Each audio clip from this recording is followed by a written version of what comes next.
வணக்கம் நேயர்களே, நீங்கள் இணைந்திருப்பது டான் தமிழொலி செய்திகளுடன். செய்திகளுக்காக இணைந்திருக்கும் நான் கிருதலிங்கம் அனுராஜ். முதலில் தலைப்புச் செய்திகள்.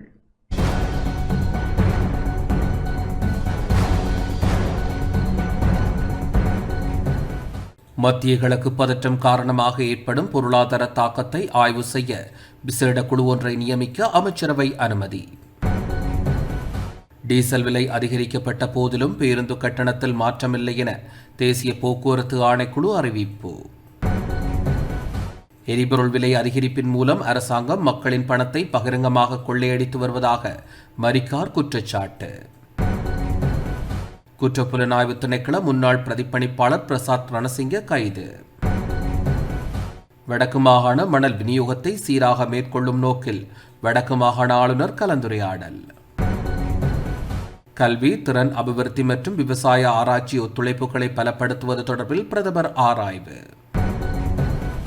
அமெரிக்கா மற்றும் இஸ்ரேல் தாக்குதலில் ஈரானின் புதிய உச்சமத தலைவர் காயமடைந்துள்ளதாக தகவல்.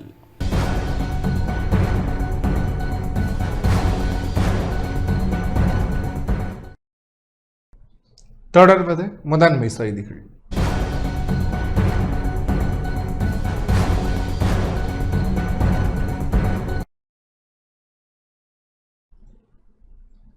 மத்திய கிழக்கு பதற்றம் காரணமாக ஏற்படும் பொருளாதார தாக்கத்தை ஆய்வு செய்ய விசேட குழு நியமிக்கப்பட உள்ளது. மத்திய கிழக்கு பதற்றம் காரணமாக பொருளாதார தாக்கத்தை ஆய்வு செய்ய விசேட குழு ஒன்றை நியமிக்க அமைச்சரவை அனுமதி வழங்கியுள்ளதாக அமைச்சரவை பேச்சாளர் அமைச்சர் நலிந்த ஜெயதிச தெரிவித்துள்ளார். அரசாங்க தகவல் திணைக்களத்தில் இன்று இடம்பெற்ற அமைச்சரவை முடிவுகளை அறிவிக்கும் வாராந்த ஊடகவியலாளர் சந்திப்பில் கலந்து கொண்டு கருத்து தெரிவித்த போதே அவர் இவ்வாறு தெரிவித்துள்ளார். මැද පෙරදිග හරහා සිදු කරන ගුවන් ගමන් අවලං කිරීමෙන් බලපෑමක් ලක් වූ විදේශිකයන් සඳහා ගාස්තු අයනු කිරීමේ පදනම මත වීසා කාල දීර්ඝ කිරීම. தற்போது மத்திய கிழக்கு பிராந்தியத்தில் நிலவுகின்ற போர் நிலைமையால் பொருளாதாரத்திற்கு பாதிப்புகளை ஏற்படுத்தக்கூடியவாறு உலகளாவிய ரீதியில் உறுதிப்பாடற்ற சூழல் உருவாகியுள்ளது. மிகவும் சிறிய திறந்த பொருளாதாரத்தை கொண்டுள்ள நாடாக இலங்கை வலுசக்தி இறக்குமதி மத்திய கிழக்கு நாடுகளில் பணிபுரிகின்ற புலம்பெயர் தொழிலாளர்கள் மூலம் கிடைக்கின்ற பண அனுப்பல்கள் மற்றும் அப்பிராந்தியத்துடன் ஏற்படுத்திக் கொண்டுள்ள வர்த்தகம் மற்றும் முதலீட்டு தொடர்புகளில் தங்கியிருப்பதால் வெளிப்புற பொருளாதார அதிர்ச்சிகளுக்கு ஆளாக வேண்டியுள்ளது. இந்த நிலையில் இலங்கை பொருளாதாரத்தில் ஏற்படக்கூடிய தாக்கங்களை தொடர்ச்சியாக கண்காணித்தல், பல்வேறு துறைகளில் ஏற்படக்கூடிய இடர்களை மதிப்பீடு செய்தல் மற்றும் நிலைமையை தொடர்ந்து மீளாய்வு செய்து அதற்கமைய மேற்கொள்ள வேண்டிய கொள்கை நடவடிக்கைகள் தொடர்பாக அமைச்சரவைக்கு விதந்துரைகளை சமர்ப்பிப்பதற்காக கௌரவ நிதி மற்றும் திட்டமிடல் பிரதி அமைச்சராக தொழில் அமைச்சர் கலாநிதி அனில் ஜாயந்த பெர்னாண்டோ அவர்களுடைய தலைமையிலும் மற்றும் ஏற்புடைய நிறுவனங்களின் பிரதானிகள் மற்றும் துறைசார் நிபுணர்களுடன் கூடிய பொருளாதார கண்காணிப்பு குழுவை நியமிப்பதற்காக கௌரவ ஜனாதிபதி அவர்கள் சமர்ப்பித்துள்ள யோசனைக்கு அமைச்சரவை அங்கீகாரம் வழங்கியுள்ளது. ඔවුන්ගේ වීසා දීර්ඝ කිරීමේ කාලය තවත් දින 14කින් ගාස්තුවකින් තොරව දීර්ඝ කිරීමටත්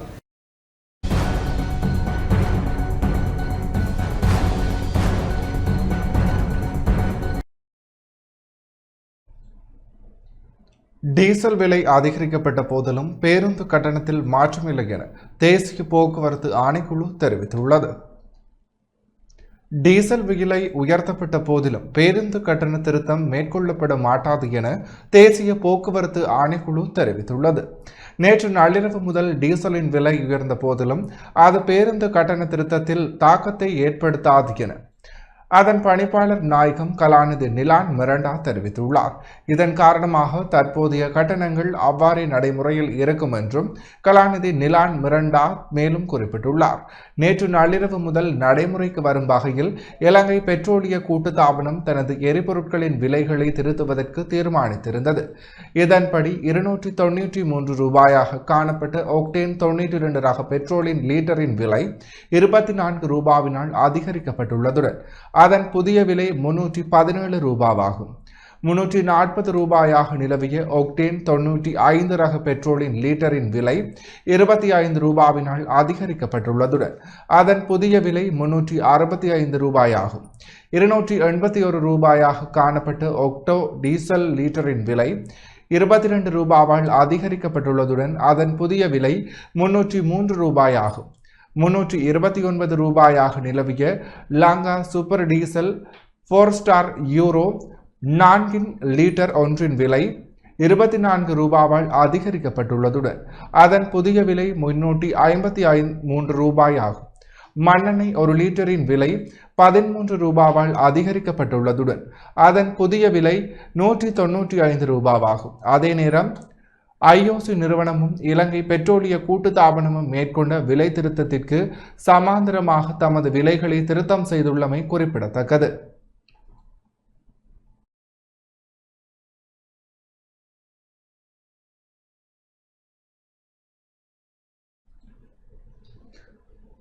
அரசாங்கத்தின் முறையற்ற திட்டமிடலால் பொருளாதார சுமைகள் மக்கள் மீது சுமத்தப்பட்டு வருவதாக ஸ்ரீலங்கா பொதுஜன பெரமுனவின் தேசிய அமைப்பாளர் நாமல் ராஜபக்ச குற்றம் சாட்டியுள்ளார்.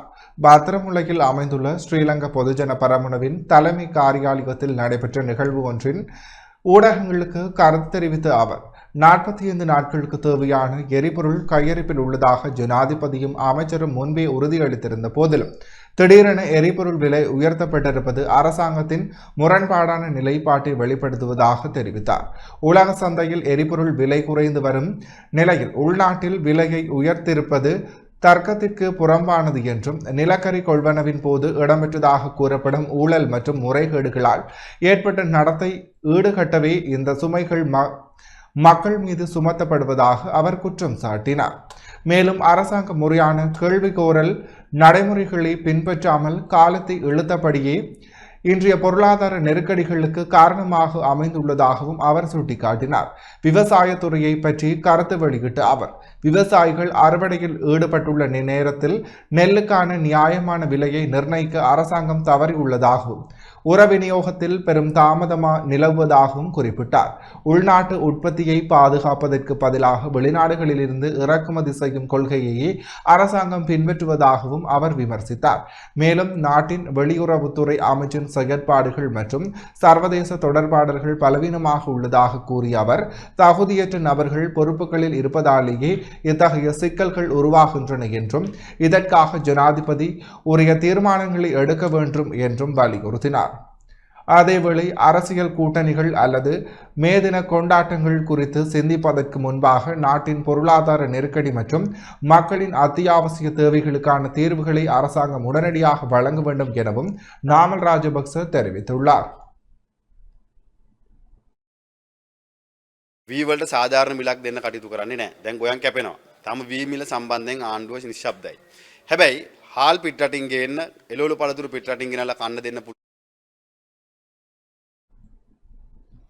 எரிபொருள் விலை அதிகரிப்பின் மூலம் அரசாங்கம் மக்களின் பணத்தை பகிரங்கமாக கொள்ளையெடுத்து வருவதாக ஐக்கிய மக்கள் சக்தியின் பாராளுமன்ற உறுப்பினர் எஸ்.எம். மரைக்கார் குற்றம் சுமத்தியுள்ளார். கொழும்பு எதில்கோட்டையில் உள்ள கட்சியில் தலைமையகத்தில் இன்று நடைபெற்ற ஊடகவியலாளர் சந்திப்பில் கருத்து வெளியிட்ட அவர் நாட்டில் 26 நாட்களுக்கு தேவையான பெட்ரோலும் 30 நாட்களுக்கு தேவையான டீசலும் கையிருப்பில் உள்ளதாக ஜனாதிபதி பாராளுமன்றத்தில் தெரிவித்திருந்த நிலையில் திடீரென டீசல் விலையை 22 ரூபாவினாலும் 92 ரக பெட்ரோல் விலையை 24 ரூபாவினாலும் அதிகரித்தது அநீதியானது என குறிப்பிட்டார். உலக சந்தையில் மசகு எண்ணெய் விலை குறைந்துள்ள சூழலில் பழைய கையிருப்புகளை அதிக விலைக்கு விற்பனை செய்து லாபம் ஈட்டும் முயற்சியாக இந்த விலை உயர்வு மேற்கொள்ளப்பட்டுள்ளதாகவும் அவர் சுட்டிக்காட்டினார். மத்திய கிழக்கு யுத்தம் காரணமாக இலங்கையின் தேயிலை ஆடை உற்பத்தி மற்றும் சுற்றுலாத்துறை ஊடாக கிடைக்கும் டொலர் வருமானம் பாதிக்கப்பட்டுள்ளதாகவும் இந்நிலையில் அரசாங்கம் தெளிவான பொருளாதார திட்டங்களை முன்னெடுக்க தவறியுள்ளதாகவும் மரைக்கார் குற்றம் சாட்டினார். ஆஸ்திரேலியா, சீனா மற்றும் மலேசியா போன்ற நாடுகளுடன் பொருளாதார உறவுகளை விரிவுபடுத்தி முதலீடுகளை ஈர்க்க வேண்டும் என்றும் வரி தடைகளை நீக்கி டொலர் வருவாயை நாட்டுக்குள் கொண்டுவர நடவடிக்கை எடுக்க வேண்டும் என்றும் அவர் வலியுறுத்தினார்.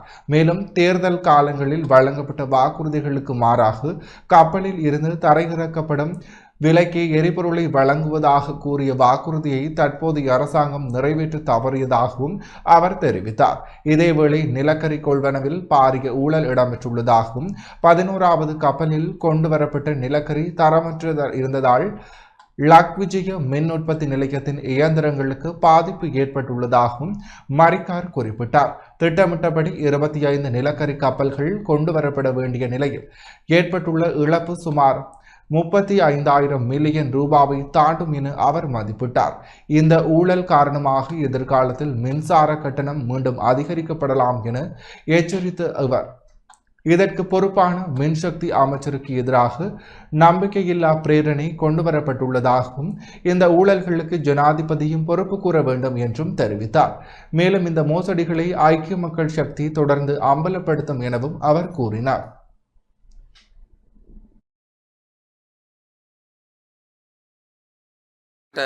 මේ ඩීසල් තියෙනවා කලබල වෙන්න දෙයක් නැහැ. යුද්ධය වර්ධනය වුණොත් තමයි ප්‍රශ්න තියෙන්නේ කියලා.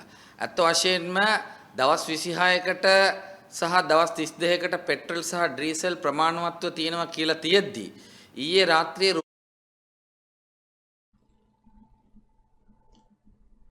இலங்கையில் அண்மையில் ஏற்பட்டுள்ள எரிபொருள் விலை அதிகரிப்பானது போக்குவரத்து துறையை சார்ந்தவர்களை பெரும் பாதிப்புள்ளாக தேசிய ஒன்றிணைந்த முச்சக்கர வண்டி சாரதிகள் மற்றும் தொழில்துறையினர் சங்கத்தின் செயலாளர் எல் ரோஹன பெரேரோ தெரிவித்துள்ளார். ஊடகங்களுக்கு கருத்து தெரிவிக்கும் போதே அவர் இதனை தெரிவித்தார். මේ වෙනකොට රජය විසින් ඉන්ධන මිල සංශෝධනය කරලා තියෙනවා. குறிப்பாக நாங்கள் தற்போது பயன்படுத்தி வரும் ஒக்டேன் 95 வகை எரிபொருள் விலை லிட்டருக்கு 22 ரூபாய் வரை அதிகரிக்கப்பட்டுள்ளது. எனவே முச்சக்கர வண்டி கட்டண அதிகரிப்பு குறித்த தீர்மானத்தை எங்களால் வழங்க முடியாது.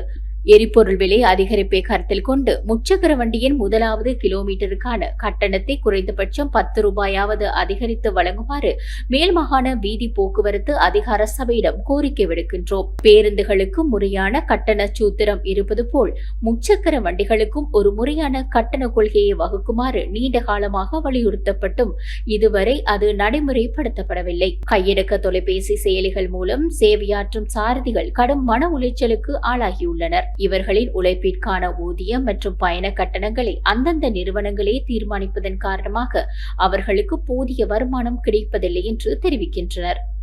எனவே தேசிய போக்குவரத்து ஆணைக்குழுவின் தலைவர் மற்றும் ஏனைய அதிகாரிகள் தலையிட்டு இந்த தொழிலை நம்பியுள்ளவர்களுக்கு நியாயமான தீர்வை வழங்க வேண்டும். කරලා දෙන්න ඕනේ කියන එක අපි මේ වෙලාවේ මේ ආයතන දෙකෙන්ම ඉල්ලා සිටිනවා.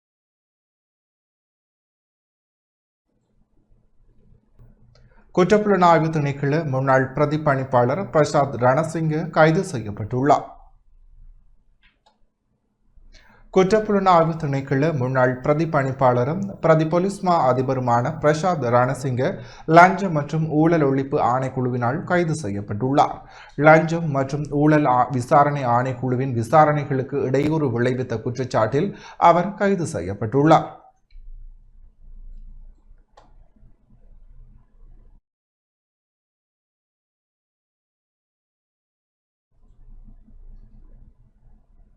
வடக்கு மாகாண மணல் விநியோகத்தை சீராக மேற்கொள்ள புதிய பொறிமுறையை உருவாக்கும் நோக்கில் வடக்கு மாகாண ஆளுநர் நா. வேதநாயகன் ஆராய்ந்துள்ளார். வடக்கு மாகாணத்தில் மணல் மற்றும் கிரவல் விலைகளை கட்டுப்படுத்தி மக்களின் தேவைகளுக்கேற்ற விநியோகத்தை சீராக மேற்கொள்ள புதிய பொறிமுறையை உருவாக்கும் நோக்கில் விசேட உயர்மட்ட கலந்துரையாடல் ஒன்று வடக்கு மாகாண ஆளுநர் நா. வேதநாயகன் தலைமையில் இன்று காலை ஆளுநர் செயலகத்தில் நடைபெற்றது. இக்கூட்டத்தில் புவிச்சரிதவியல் அளவை மற்றும் சுரங்க பணியகத்தின் தலைவர் சாமன் ஜெயசிங்க உள்ளிட்ட உயர் அதிகாரிகள் பங்கேற்றனர். கலந்துரையாடலில் கருத்து தெரிவித்த ஆளுநர் மணல் மாஃபியாக்களின் கட்டுப்பாடற்ற செயற்பாடுகளால் வடக்கு மாகாணத்தில் மணல் விலை கடுமையாக உயர்ந்து வருவதாகும். இதனால் பொதுமக்கள் தங்களின் அன்றாட தேவைகளுக்கு கூட மணலை பெற்றுக்கொள்ள முடியாத நிலை உருவாகியுள்ளதாகவும் தெரிவித்தார். மேலும் திருகோணமலையிலிருந்து மணல் கொண்டு வருவதற்கான அனுமதி பத்திரத்தை பெற்றுக்கொண்டு நடைமுறையில் கிளிநொச்சியில் சட்டவிரோதமாக அகழப்படும் மணலை ஏற்றி வருவதாகவும் அவர் சுட்டிக்காட்டினார். அரசு நிறுவனங்களுக்கு அனுமதி பத்திரம் பெறுவதில் தாமதம் ஏற்படுகின்ற நிலையில் தனிநபர்களுக்கு உடனடியாக அனுமதிகள் வழங்கப்படுவதாகவும் அவர் குறிப்பிட்டார். எனவே மாவட்ட செயலாளர்கள் தலைமையில் விசேட குழுக்களை அமைத்து அவற்றினூடாகவே இனி அனுமதிகளை வழங்க நடைமுறை அமுல்படுத்த வேண்டும் என அவர் வலியுறுத்தியுள்ளார். இதற்கு பதிலளித்த புவிச்சரிதவியல் அளவி மற்றும் சுரங்க பணியகத்தின் தலைவர் சமன் ஜெயசிங்க ஒருங்கிணைந்த திட்டத்தின் மூலம் மட்டுமே இந்த பிரச்சினைக்கு தீர்வு காண முடியும் என தெரிவித்தார். மேலும் பணியகத்தின் செயற்பாடுகள் எதிர்காலத்தில் முழுமையாக டிஜிட்டல் மயப்படுத்தப்பட்டு 2027 ஆண்டிலிருந்து அனுமதி பத்திர விவரங்கள் இணைய வழியில் சமர்ப்பிக்கப்படும் என்றும் அவர் குறிப்பிட்டார். வடக்கு மாகாண சிரேஷ்ட பிரதி போலீஸ் மா அதிபர் புத்திக ஸ்ரீவர்தன சட்டவிரோத மணல் கடத்தலை தடுக்கும் நடவடிக்கைகள் தொடர்ச்சியாக முன்னெடுக்கப்பட்டு வருவதாகவும், இருப்பினும் மாவட்ட குழுக்களின் ஊடாக அனுமதிகளை வழங்கும் நடைமுறை இந்த பிரச்சனையை கட்டுப்படுத்த உதவும் என்றும் தெரிவித்தார். தொடர்ந்து நடைபெற்ற கலந்துரையாடலில் மணல் அகழ்வு, சேமிப்பு மற்றும் விநியோக அனுமதி பத்திரங்கள் ஒரே நபர்கள் அல்லது குடும்பங்களுக்கே வழங்கப்படுவது உள்ளிட்ட பிரச்சனைகள் சுட்டிக்காட்டப்பட்டன. கிளிநொச்சி மாவட்டத்தில் உள்ள 5 குளங்களில் மணலை கழுவி உள்ளூராட்சி மன்றங்களின் ஊடாக விநியோகிக்கும் திட்டமும் முன்மொழியப்பட்டது. அதன்படி மாவட்ட செயலாளர் தலைமையில் விசேட மாவட்ட மட்ட குழுக்களை அமைத்து சம்பந்தப்பட்ட அனைத்து தரப்பினரையும் இணைத்துக் கொள்வது, மணல் மற்றும் கிரவல் பெறக்கூடிய இடங்களை கள ஆய்வு செய்து அடையாளப்படுத்தப்படுவது, பதிவு செய்யப்பட்ட சங்கங்களின் ஊடாக மட்டுமே விநியோகத்தை மேற்கொள்வது மற்றும் புதிய பொறிமுறையின் முன்னேற்றத்தை ஆய்வு செய்ய ஆண்டுக்கு 2 முறை மாகாண மட்ட மீளாய்வு கூட்டங்களை நடத்துவது என தீர்மானிக்கப்பட்டது.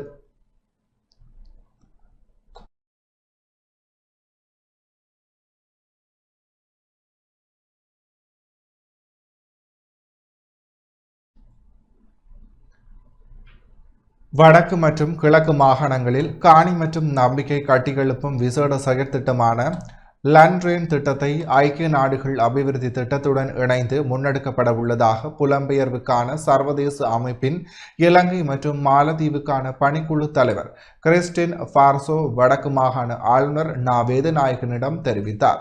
புலம்பெயர்வுக்கான சர்வதேச அமைப்பின் இலங்கை மற்றும் மாலைத்தீவுக்கான பணிக்குழு தலைவருக்கும் ஆளுநருக்கும் இடையில் இன்று விசேட சந்திப்பு இடம்பெற்றது.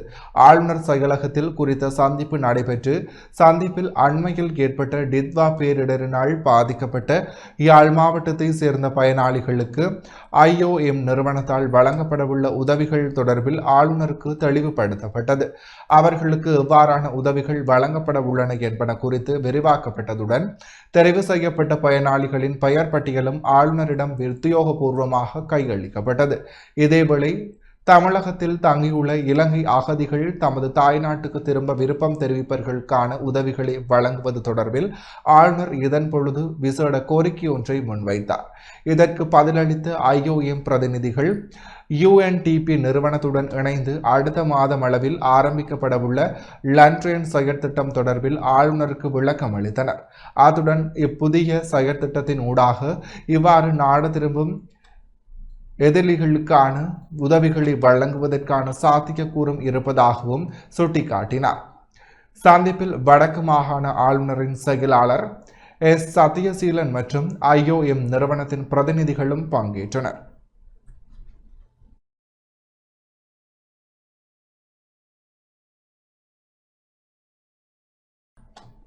மத்திய மாகாண முகாமைத்துவ சேவை அதிகாரிகளுடன் ஆளுநர் சந்திப்பை மேற்கொண்டார். மத்திய மாகாண ஆளுநர் பேராசிரியர் சரத் பண்டார அபியகோன் தலைமையில் மத்திய மாகாண முகாமைத்துவ சேவை அதிகாரிகளின் பிரச்சினைகள் குறித்து கேட்டறியும் கலந்துரையாடல் ஒன்று ஆளுநர் அலுவலகத்தில் இடம்பெற்றது. மத்திய மாகாணத்தில் முகாமைத்துவ சேவை அதிகாரிகள் எதிர்கொள்ளும் நடைமுறை சிக்கல்கள், காலியிடங்கள், அந்த வெற்றிடங்களை உடனடியாக ஆட்சேர்ப்பு செய்தல், பதவி உயர்வுகள், இடமாற்ற நடவடிக்கைகள் மற்றும் செயல்திறன் உட்பட பல்வேறுபட்ட விடயங்கள் இதன் பொழுது கலந்துரையாடப்பட்டது. மத்திய மாகாண பிரதம செயலாளர் அஜித் பிரேமசிங்க, ஆளுநரின் செயலாளர் மஞ்சுள மடக பொல, மத்திய மாகாண முகாமைத்துவ சேவைகள் சங்கத்தின் அதிகாரிகள் உட்பட பிரதிநிதிகள் குழு இந்த கலந்துரையாடலில் ஈடுபட்டனர்.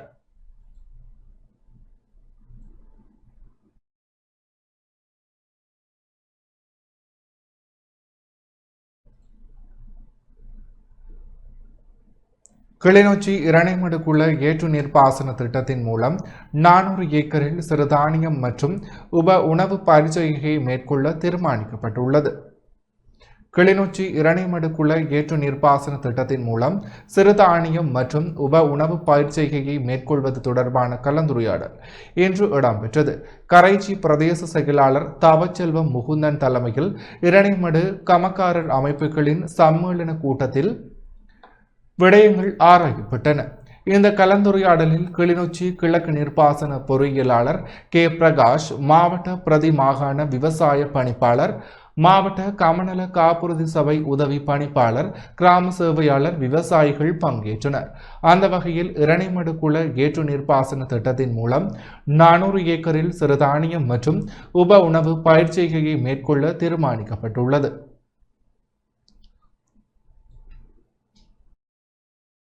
இந்த பகுதியிலே அமைந்திருக்கின்ற நீர்ப்பாசனம் செய்யக்கூடிய 400 ஏக்கர் விஸ்தீர்ணம் கொண்ட காணியிலே உப உணவு பயிற்சிகளையும் சிறுதானியத்தையும் பயிர் செய்வதற்காக இன்றைய தினம் இந்த கூட்டத்திலே தீர்மானம் நிறைவேற்றப்பட்டிருக்கிறது.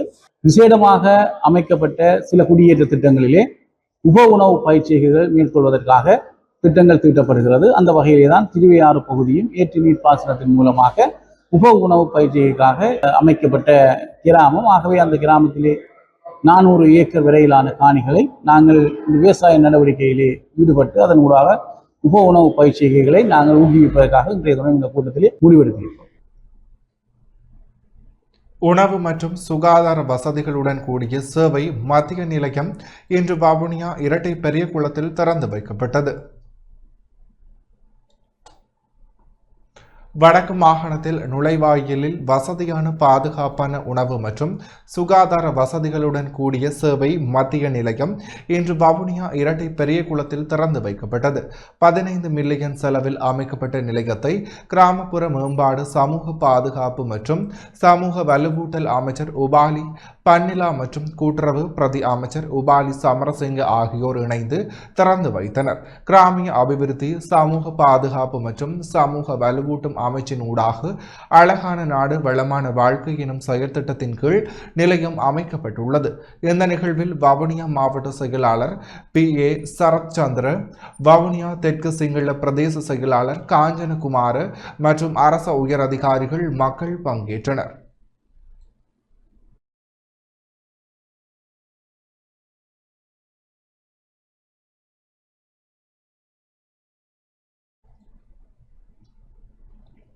மாகாண மட்டம் மற்றும் தேசிய மட்ட விளையாட்டுப் போட்டிகளில் வெற்றி பெற்ற மன்னார் மடுவலய பாடசாலை மாணவர்களை கௌரவிக்கும் நிகழ்வு இன்று இடம்பெற்றது. கடந்த வருடம் இடம்பெற்ற மாகாண மட்டம் மற்றும் தேசிய மட்ட விளையாட்டுப் போட்டிகளில் வெற்றி பெற்ற மன்னார் மடக்கல்வி வலயத்திற்குட்பட்ட பாடசாலை மாணவர்களை கௌரவிக்கும் விளையாட்டு வர்ணங்கள் நிகழ்வு இன்று இடம்பெற்றது. மடுவலயத்தில் மடுவலய கல்வி பணிப்பாளர் திருமதி AC வொலண்ட்ரைன் தலைமையில் இடம்பெற்ற நிகழ்வில் பிரதம விருந்தினராக வடக்கு மாகாண கல்வி கலாசார விவகாரங்கள், விளையாட்டு மற்றும் இளைஞர் விவகார அமைச்சின் செயலாளர் பேட்ரிக் டிராஞ்சன் பங்கேற்றார். கௌரவ விருந்தினராக மன்னார் வலய கல்வி பணிப்பாளர் செல்வன் பங்கேற்றதுடன் சிறப்பு விருந்தினராக அந்தனி கேப்ரியல் பங்கேற்றார். இதன் பொழுது விருந்தினர்கள் மற்றும் வெற்றி பெற்ற மாணவர்கள் மாலை அணிவித்து வரவேற்கப்பட்டனர். தேசிய ரீதியில் சாதனை படைத்த 2 மாணவர்களும், மாகாண மட்டத்தில் வெற்றி பெற்ற 102 மாணவர்களும், செயல்பட்டு மகிழ்வோம் நிகழ்வில் வெற்றி பெற்ற 72 மாணவர்களும், விசேட தேவைகளுக்கு உட்பட்ட மாணவர்களுக்கு இடம்பெற்ற நிகழ்வில் வெற்றி பெற்ற 6 மாணவர்களும் கௌரவிக்கப்பட்டனர். சாதனையாளர்கள் விருந்தினர்களால் பதக்கம் அணிவிக்கப்பட்டு பரிசில்கள் வழங்கி கௌரவிக்கப்பட்டனர். இந்த நிகழ்வில் மாணவர்கள், ஆசிரியர்கள், பெற்றோர்கள், பழைய மாணவர்கள் என பலரும் பங்கேற்றனர்.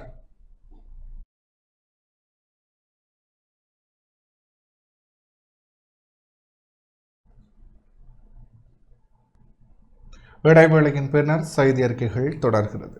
மட்டக்களப்பு கோட்டைக்கல்லாறு மகா வித்தியாலயத்தில் விழிப்புணர்வு கருத்தரங்கு நடைபெற்றது. மட்டக்களப்பு கோட்டைக்கல்லாறு மகா வித்தியாலயத்தில் சிறுவர் பாதுகாப்பு மற்றும் தொழில் வழிகாட்டல் விழிப்புணர்வு கருத்தரங்கு நடைபெற்றது. பட்டிருப்பு வலய கல்வி பணிப்பாளர் சிவானந்தம் ஸ்ரீதரனின் வழிகாட்டலில் பாடசாலைகளில் முறைசாரா கல்வி பிரிவின் வெளிவிவாரி மதிப்பீடு இடம்பெற்று வருகிறது. கோட்டை கல்லாறு மகா வித்தியாலயத்தின் அதிபர் வ. சௌஜன் தலைமையில் நடைபெற்ற மாணவர்களுக்கான விழிப்புணர்வு செயற்திட்டங்களில் மாணவர்களின் ஒழுக்கம், பாதுகாப்பு, வரவு, பாடசாலை கல்விக்கு பின் மேற்கொள்ள வேண்டிய தொழில் வழிகாட்டுதல்கள், ஆலோசனைகள் தொடர்பில் விழிப்புணர்வு ஏற்படுத்தப்பட்டது. முறைசாரா கல்வி பிரிவின் இணைப்பாளர் ரீட்ரா கலைச்செல்வன், விசேட கல்வி ஆசிரிய ஆலோசகர் ஜமுனாகரன், வழிகாட்டல் ஆலோசனை ஆலோசகர் துஷ்யந்தன், தொழில் வழிகாட்டல் உத்தியோகத்தர் கவியரசன், செயற்திட்ட உத்தியோகத்தர் சிபோஜி, சிறுவர் பாதுகாப்பு உத்தியோகத்தர் அஜந்தா, வழிகாட்டல் ஆலோசனை உத்தியோகத்தர் கோகிலா, பிரதி அதிபர்களான ருத்ரன், சுதாநிதி உட்பட ஆசிரியர்கள், மாணவர்கள் என பலரும் கலந்து கொண்டனர்.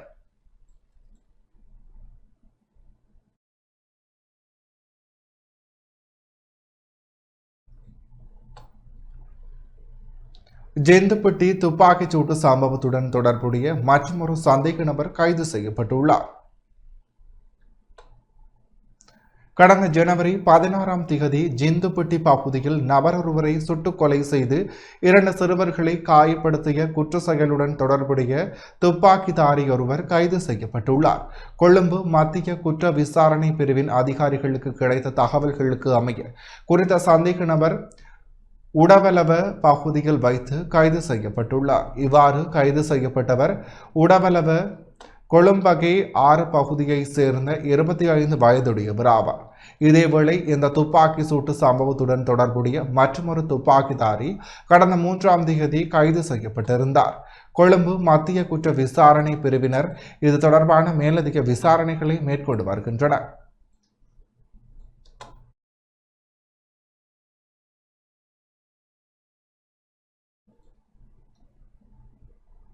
கல்வி, திறன் அபிவிருத்தி மற்றும் விவசாய ஆராய்ச்சி ஒத்துழைப்புகளை பலப்படுத்துவது தொடர்பில் பிரதமர் கலந்துரையாடியுள்ளார். 2026 மார்ச் 9 முதல் 11ஆம் திகதி வரை பிலிப்பைன்ஸிற்கு உத்தியோகபூர்வ விஜயத்தினை மேற்கொண்டிருக்கும் இலங்கை பிரதமர் கலாநிதி ஹரணி அமரசூரிய கல்வி, உயர்கல்வி, தொழில்நுட்ப திறன் அபிவிருத்தி மற்றும் விவசாய ஆராய்ச்சி ஆகிய துறைகளில் ஒத்துழைப்பை பலப்படுத்துவதை நோக்கமாக கொண்டு அந்நாட்டின் முக்கிய நிறுவனங்களுடன் தொடர்ச்சியான சந்திப்புகளை நடாத்தினார். அதற்கமைய மார்ச் 9ஆம் திகதி பிரதமர் பிலிப்பைன்ஸ் கல்வி செயலாளர் அவர்களுடன் கலந்துரையாடினார். கல்விக் கொள்கை, ஆசிரியர் பயிற்சி, பாடத்திட்ட சீர்திருத்தங்கள் மற்றும் டிஜிட்டல் மய கற்றல் முன்முயற்சிகள் ஆகியவற்றில் சிறந்த நடைமுறைகளை பகிர்ந்து கொள்வது உட்பட கல்வித்துறையில் இருதரப்பு ஒத்துழைப்பை பலப்படுத்துவது குறித்து இதன் பொழுது கவனம் செலுத்தப்பட்டது. பாடத்திட்டங்களை நவீனப்படுத்தல் மற்றும் கற்றலில் தொழில்நுட்பத்தை உள்வாங்குதல் போன்ற இலங்கையில் தற்பொழுது முன்னெடுக்கப்பட்டு வரும் கல்வி மறுசீரமைப்புகள் குறித்தும் பிரதமர் பிலிப்பைன்ஸ் தரப்பிற்கு விளக்கம் அளித்தார். அதனைத் தொடர்ந்து பிலிப்பைன்ஸ் உயர்கல்வி அதிகார சபையின் தலைவர் கலாநிதி ஷெர்லி சி அக்ரூபீஸ் தலைமையிலான தூதுக்குழுவினரை பிரதமர் சந்தித்து பேசினார். ஆராய்ச்சி ஒத்துழைப்பு, பல்கலைக்கழகங்களுக்கு இடையிலான கல்விசார் கூட்டுறவு, மாணவர்கள் மற்றும் விரிவுரையாளர்கள் பரிமாற்றம் மற்றும் தர உறுதிப்பாட்டு கட்டமைப்புகளை பலப்படுத்துதல் ஆகியவற்றில் விசேட கவனம் செலுத்தி இரு நாடுகளினதும் உயர்கல்வி மேம்பாடு குறித்து இதன் பொழுது கலந்துரையாடப்பட்டது. மற்றொரு சந்திப்பில் தொழில்நுட்ப கல்வி மற்றும் திறன் அபிவிருத்தி அதிகார சபையின் செயலாளரும் பணிப்பாளர் நாயகருமான யோஸ் பிரான்சிஸ்கோ பி பெனிடோனஸ் பிரதமர் பேச்சுவார்த்தை நடத்தினார். தொழில்நுட்ப கல்வி மற்றும் தொழிற்கல்வி பயிற்சியை, ஒத்துழைப்பு, அறிவு பகிர்வு, நிறுவன ரீதியிலான கூட்டுறவு மற்றும் தொழிலாளர் செயற்பாட்டினை மேம்படுத்தும் வகையில் தகைமை கட்டமைப்புகளை ஒருங்கிணைத்தல் ஆகிய விடயங்கள் குறித்து இதன் பொழுது விரிவாக கலந்துரையாடப்பட்டது. பேண்தகு அபிவிருத்தி மற்றும் மனிதவள அபிவிருத்திக்கு ஆதரவாக கல்வி, திறன் அபிவிருத்தி மற்றும் விவசாய ஆராய்ச்சி ஆகியவற்றில் ஒத்துழைப்பை வலுப்படுத்துவதற்கான இலங்கை, பிலிப்பைன்ஸ் ஆகிய இரு நாடுகளினதும் சர்வதேச ஆராய்ச்சி நிறுவனங்களினதும் அர்ப்பணிப்பை இச்சந்திப்புகள் மீண்டும் உறுதிப்படுத்தின. இலங்கை தூதுக்குழுவில் பிலிப்பைன்ஸிற்கான இலங்கை தூதுவர் கலாநிதி சாணக்க தல்பாகோவா, பிரதமரின் சிரேஷ்ட உதவி செயலாளர் PH பியூமி பண்டாரு ஆகியோரும் கலந்து கொண்டனர்.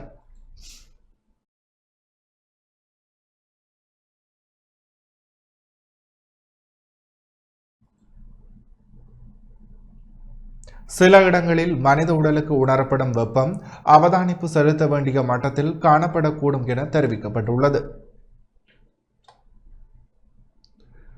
மேல் சப்ரகமுவ வடமேல் மாகாணங்கள் மற்றும் மொனராகலை மாவட்டத்தின் சில இடங்களில் மனித உடலுக்கு உணரப்படும் வெப்பம் அவதானிப்பு செலுத்தப்பட வேண்டிய மட்டத்தில் காணப்படக்கூடும் என வளிமண்டலவியல் திணைக்களம் விடுத்துள்ள எச்சரிக்கை அறிவிப்பில் தெரிவிக்கப்பட்டுள்ளது.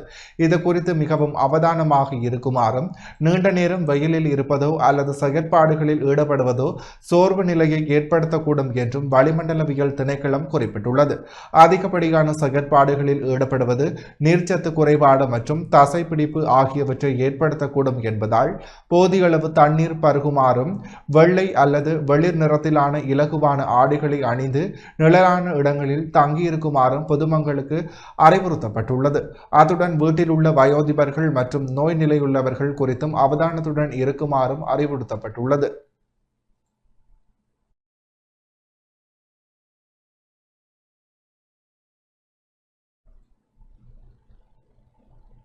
யாழ்ப்பாணம் அல்லைப்பட்டியில் போலீசாரின் துப்பாக்கிச் சூட்டுக்கு இலக்காகி உயிரிழந்த சிறுவனுக்கு நீதி வேண்டி இன்று ஊர்காவல்துறையில் போராட்டம் இடம்பெற்றது. யாழ்ப்பாணம் அல்லப்பட்டியில் கடந்த பிப்ரவரி 19 போலீசாரின் துப்பாக்கிச் சூட்டுக்கு இலக்காகி உயிரிழந்த சிறுவனுக்கு நீதி வேண்டி இன்று ஊர்காவல்துறை போலீஸ் நிலையம் முன்பாக போராட்டம் இடம்பெற்றது. மனித உரிமை ஆர்வலர் அமைப்பினரால் முன்னெடுக்கப்பட்ட குறித்த போராட்டத்தில் கலந்து கொண்ட சிறுவனின் உறவுகள் போலீசாருக்கு எதிரான கோஷங்கள் தாங்கிய பதாதைகளுடன் போராட்டத்தில் ஈடுபட்டனர். குறித்த போராட்டம் ஊர்காவல்துறை நீதிமன்றின் முன்பாக காலை 11 மணிக்கு ஆரம்பமானது. போராட்டம் ஆரம்பமான சில நிமிடங்களில் நீதிமன்ற போலீசாரால் நீதிமன்றத்துக்கு முன்பாக போராட்டம் நடத்தப்பட முடியாது என கூறி நீதிமன்ற வளாகத்தை கடந்து போராட்டத்தை முன்னெடுக்குமாறும் வலியுறுத்தப்பட்டது. போலீசாரின் கோரிக்கையை ஏற்ற போராட்டக்காரர்கள் ஊர்காவல்துறை போலீஸ் நிலையம் முன்பாக ஒன்று கூடி போராட்டத்தை முன்னெடுத்தனர்.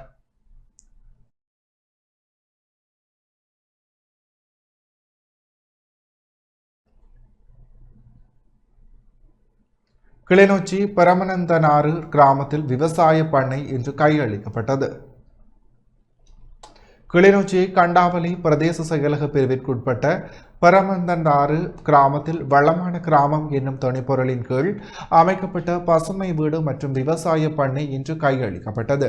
கிராமிய அபிவிருத்தி சமூக பாதுகாப்பு மற்றும் சமூக வலுவூட்டல் அமைச்சினதும் UNDP-யின் நிதி பங்களிப்பிலும் காலநிலைக்கு சீரமைவான விவசாய சமூக பண்ணை நிகழ்ச்சி திட்டம் அமைக்கப்பட்ட குறித்த பண்ணையில் இன்று பிற்பகல் 3 மணிக்கு திறந்து வைக்கப்பட்டது. கிராமிய அபிவிருத்தி சமூக பாதுகாப்பு மற்றும் சமூக வலுவூட்டல் அமைச்சர் உபாலி பன்னிலக்கே பங்கேற்று பரமநந்தாறு கிராமத்தில் அமைக்கப்பட்ட பசுமை வீட்டை கையளித்தார். இந்நிகழ்வில் வடக்கு மாகாண ஆளுநர் நா. வேதநாயகன், கிளிநொச்சி மாவட்ட அரசு அதிபர் சுப்பிரமணியம் முரளிதரன், கண்டாவளி பிரதேச செயலாளர் த. பிருந்தாகரன், மாவட்ட செயலக பதவிநிலை உத்தியோகத்தர்கள், பிரதேச செயலகத்தின் பதவிநிலை உத்தியோகத்தர்கள், விவசாயிகள், மக்கள் பங்கேற்றனர்.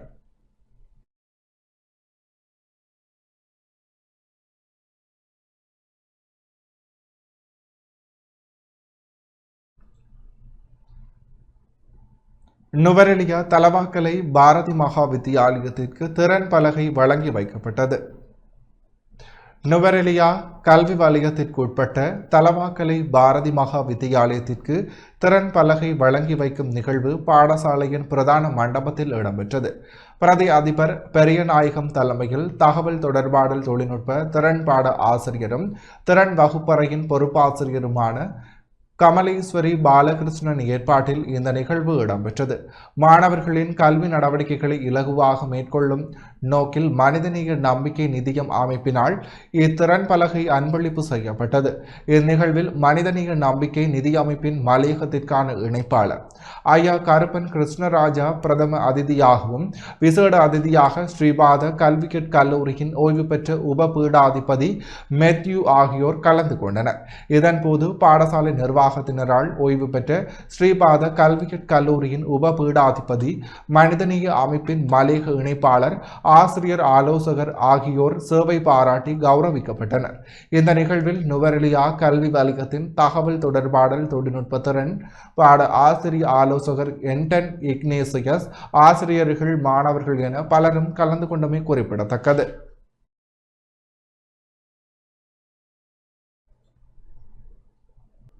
இடைவேளையின் பின்னர் செய்தி அறிக்கைகள் தொடர்கிறது. பதுளை நிர்வாக மாவட்ட செயலாளராக இலங்கை சுனில் கலகம நியமிக்கப்பட்டார். பதுளை நிர்வாக மாவட்டத்தின் மாவட்ட செயலாளராக இலங்கை நிர்வாக சேவையின் விசேட தர அதிகாரியான சுனில் கலகம நியமிக்கப்பட்டுள்ளார். இவர் தற்போது சுகாதார மற்றும் ஊடக அமைச்சின் மேலதிக செயலாளராக கடமையாற்றி வருகின்ற நிலையில் இவ்வாறு நியமனம் வழங்கப்பட்டுள்ளது. இதேவேளை 3 வருட காலமாக பதுளை மாவட்டத்திற்கு பதுளை மாவட்ட செயலாளராக அளப்பரிய சேவையாற்றிய பண்டுக ஸ்ரீ பிரசாப் இன்றைய தினம் இடமாற்று பெற்று செல்வத்தனையொட்டி பதுளை மாவட்ட செயலக உத்தியோகத்தர்களால் பிரியாவிடை நிகழ்வொன்று ஏற்பாடு செய்யப்பட்டிருந்தது. இதன்போது பெரும் எண்ணிக்கையிலான உத்தியோகத்தர்கள் கலந்து கொண்டதுடன் நினைவு பரிசில்களும் இதன் பொழுது மாவட்ட செயலாளருக்கு வழங்கி வைக்கப்பட்டது.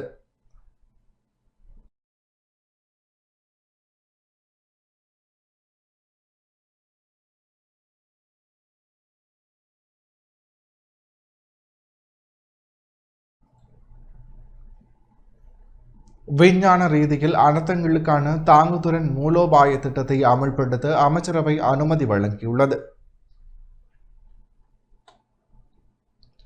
விஞ்ஞான ரீதியில் அனர்த்தங்களுக்கான தாங்குதிறன் மூலோபாய திட்டத்தை அமல்படுத்துவதற்காக அமைச்சரவை அனுமதி வழங்கியுள்ளதாக அமைச்சரவை பேச்சாளர் அமைச்சர் நளிந்த ஜெயதிச தெரிவித்துள்ளார். அரசாங்க தகவல் திணைக்களத்தில் இன்று இடம்பெற்ற அமைச்சரவை முடிவுகளை அறிவிக்கும் வாராந்த ஊடகவியலாளர் சந்திப்பில் கலந்து கொண்டு கருத்து தெரிவித்த போதே அவர் இவ்வாறு தெரிவித்துள்ளார். විද්‍යාව මත පදනම් වූ ආපදාවන්ට ඔරොත්තු දීමේ හැකියාව සඳහා වන උපාය මාර්ග රාමු ක්‍රියාත්මක කිරීම 2025 நவம்பர் மாத இறுதியில் ஏற்பட்ட டிட்வா அயன மண்டல சூறாவளி காரணமாக அன்னளவாக 2.3 மில்லியன் இலங்கை மக்கள் பாதிப்புக்குள்ளாகியதுடன் 4.1 பில்லியன் அமெரிக்க டாலர்கள் பெறுமதியான மொத்த பொருளாதார பாதிப்பு ஏற்பட்டமை மதிப்பீடு செய்யப்பட்டுள்ளது. மேற்குறித்த அனர்த்த காலத்தில் நாட்டின் முக்கியமான உட்கட்டமைப்பு வசதிகள், விவசாயம் மற்றும் சுற்றுலாத்துறையும் மலையக மற்றும் கரையோர சுற்றாடல் தொகுதிகளுக்கும் மோசமான சேதங்கள் ஏற்பட்டதுடன் இச்சம்பவம் தேசிய உட்கட்டமைப்பு வசதிகளில் நிலவும் முக்கியமான கட்டமைப்பு ரீதியான பலவீனமான காலநிலை நெருக்கீட்டு பரிசோதனை என அடையாளம் காணப்பட்டுள்ளது. அதனால் விஞ்ஞான மற்றும் தொழில்நுட்ப அமைச்சால் அனர்த்த முகாமைத்துவ பணிகள், பதிலளிப்பு மற்றும் மீளமைப்பு அடிப்படையாக கொண்ட அனர்த்தம் ஏற்பட்ட பின்னர் பதில் வினையாற்றுகின்ற மாதிரி வடிவமைப்பு தொடக்கம் விஞ்ஞான ரீதியான அனர்த்தம் ஏற்படுவதற்கு முன்னர் அதற்கான தாக்குத்திறன் வேலை சட்டமாக மாற்றுவதற்காக வேலை திட்டம் ஒன்று ஆரம்பிக்கப்பட்டுள்ளதுடன் இவ்வேலை திட்டத்திற்காக 2026 1/12 அன்று இடம்பெற்ற அமைச்சரவை கூட்டத்தில் அங்கீகாரம் வழங்கப்பட்டுள்ளது. அதற்கமைய காலநிலை நெருக்கீட்டு பரிசோதனையாக டிட்வா புயல் அனர்த்தத்தில் கற்றுக்கொண்ட பாடங்கள் எனும் துணைப்பொருளில் 2026 1/14 அன்று நிறுவன ரீதியான ஆய்வு தேவைகளை மதிப்பீடு செய்யும் தேசிய நிகழ்ச்சி திட்டம் ஒன்று நடத்தப்பட உள்ளது. இந்நிகழ்ச்சி திட்டத்தின் கண்காணிப்புக்காக நியமிக்கப்பட்டுள்ள குழுவால் விஞ்ஞான ரீதியில் அனர்த்தங்களுக்கான தாக்குத்திறன் மூலோபாய ஆய்வுகள் மற்றும் கட்டமைப்புகள் விருத்திக்காக 7 விதப்புரைகளும் இவ்விதப்புரைகளை அமுல்படுத்தல் மற்றும் வலுப்படுத்தல் தொடர்பான 7 விதப்புரைகளுடன் கூடிய குழு அறிக்கை சமர்ப்பிக்கப்பட உள்ளது. அதற்கமைய குறித்த இரட்டை மூலோபாயத்தை அமுல்படுத்துவதற்காக விஞ்ஞான மற்றும் தொழில்நுட்ப அமைச்சர் அவர்கள் சமர்ப்பித்துள்ள யோசனைக்கு அமைச்சரவை அங்கீகாரம் வழங்கியுள்ளது. සංචාරක ඇමතුමා ඉදිරිපත් කළ යෝජනාව කැබිනට් පනලය අනුමත කළා. மண்சரிவு மற்றும் மண்சரிவு அபாயம் காரணமாக குடும்பங்களை மீள்குடியமர்த்தல் தொடர்பான வேலை திட்டத்தின் கீழ் வீடொன்றை நிர்மாணிப்பதற்கான கொடுப்பனவு தொகையை திருத்தம் செய்வதற்காக அமைச்சரவை அனுமதி வழங்கியுள்ளதாக அமைச்சர் நளிந்த ஜெயதிச தெரிவித்துள்ளார். නායම් සහ නායාමේ අධි අවධානම හේතුවෙන් மண்சரிவு மற்றும் மண்சரிவு அபாயம் காரணமாக தமது வதிவிடங்களிலிருந்து வேறு இடங்களில் குடியமர்த்த வேண்டிய குடும்பங்களை அடையாளம் கண்டு மீள் குடியமர்த்தும் வேலை திட்டம் பயனாளியால் வீடொன்றை நிர்மாணித்துக் கொள்ளும் பொறிமுறைக்கு அமைய அமுல்படுத்தப்படுகின்றது. குறித்த வேலை திட்டத்தின் கீழ் வீடொன்றை நிர்மாணிப்பதற்காக உயர்ந்தபட்சம் 1.6 மில்லியன் ரூபாய்கள் அடையாளம் காணப்படுகின்ற குடும்பம் ஒன்றுக்கு வழங்கப்படுவதுடன் இத்தொகையை வீடொன்றுக்கு 2.5 மில்லியன் ரூபாய்கள் வரை அதிகரிப்பதற்கு பாதுகாப்பு அமைச்சர் கௌரவ ஜனாதிபதி அவர்கள் சமர்ப்பித்துள்ள யோசனைக்கு அமைச்சரவை அங்கீகாரம் வழங்கியுள்ளது. වැඩසටහන මිලියන 2.5 දක්වා වැඩි කිරීමට ඊයේ කැබිනට් පනලයේදී තීන්දුව ගත්තා.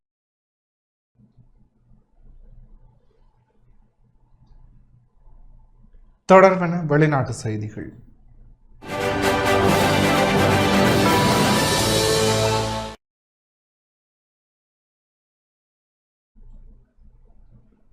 அமெரிக்கா மற்றும் இஸ்ரேல் தாக்குதலில் ஈரானின் புதிய உச்சமத தலைவர் காயமடைந்துள்ளதாக தகவல் வெளியாகியுள்ளது. அமெரிக்கா மற்றும் இஸ்ரேல் நடத்தி வரும் தாக்குதலில் ஈரானின் புதிய உச்சமத தலைவர் மொஜ்தபா கமீனி காயமடைந்ததாக தகவல் வெளியாகிய நிலையில் ஈரான் அரசு மறுப்பு தெரிவித்துள்ளது.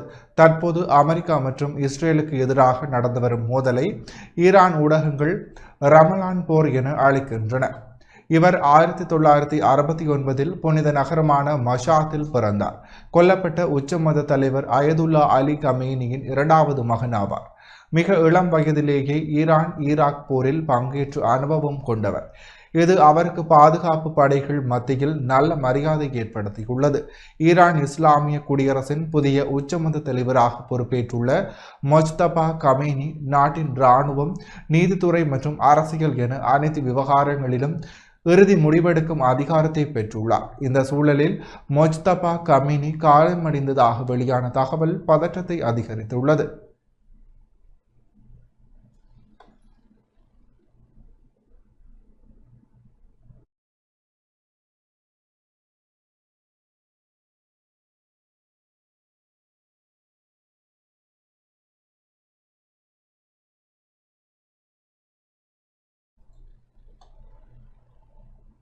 தொடர்வன விளையாட்டு செய்திகள்.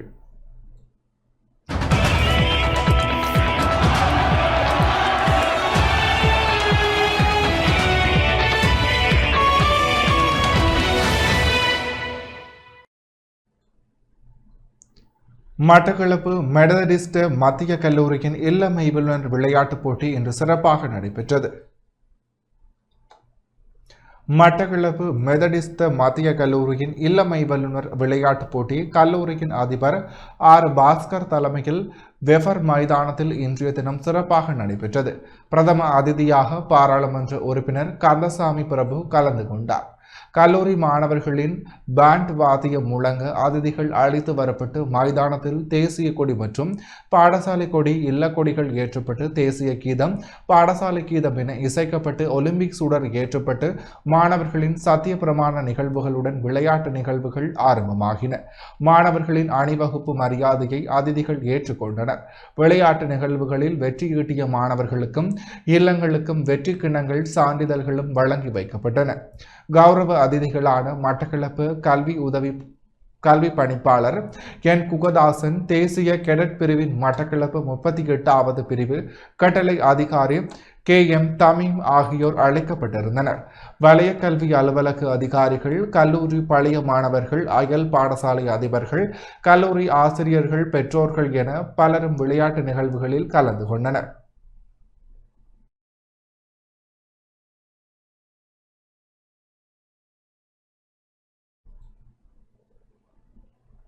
தொடர்வன வர்த்தக வாணிப செய்தி அறிக்கைகள்.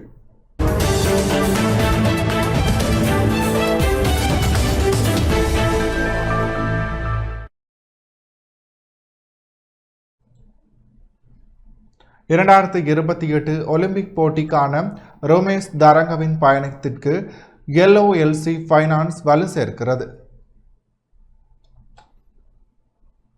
இலங்கையின் மிகப்பெரிய வங்கியில்லாத நிதி நிறுவனமான LOLC ஃபைனான்ஸ் PLC தேசிய ஈட்டியெறிதல் வீரர் ருமேஷ் தரங்க பதிரகே உடன் 2026 தொடக்கம் 2028 காலப்பகுதிக்கான அனுசரணை கூட்டாண்மையில் இணைந்துள்ளது.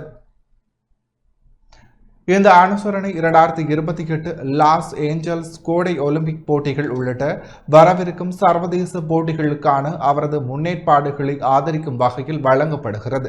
இந்த கூட்டாண்மையின் ஒரு பகுதியாக அவரது பயிற்சி அமர்வுகள், போட்டிகள் மற்றும் தொடர்புடைய நிகழ்வுகளுக்கு பயணம் செய்ய வசதியாக ஒரு வாகனத்தை உட்பட தேவையான போக்குவரத்து ஆதரவுகளை LOLC ஃபைனான்ஸ் வழங்கும்.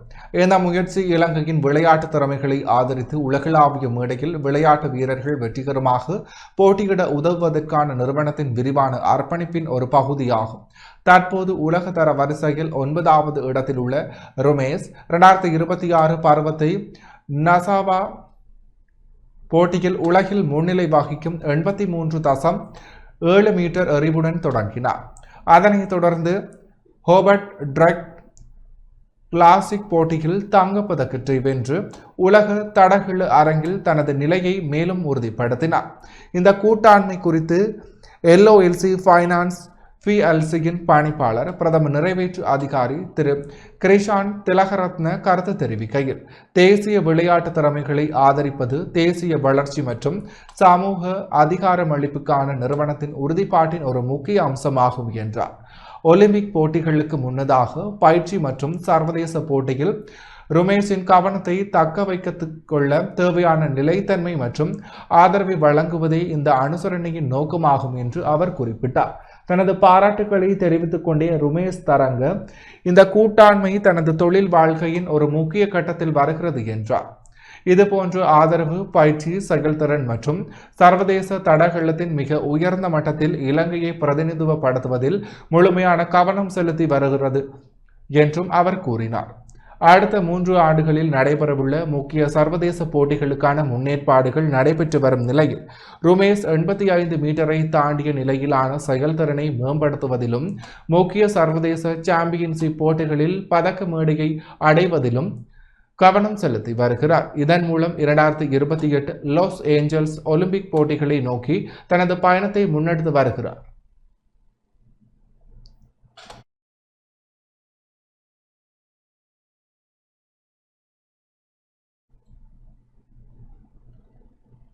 இத்துடன் டான் தமிழொலி செய்திகள் அனைத்தும் நிறைவுற்றன. தொடர்ந்தும் டான் தமிழொலி நிகழ்ச்சிகளுடன் இணைந்திருங்கள். வணக்கம்.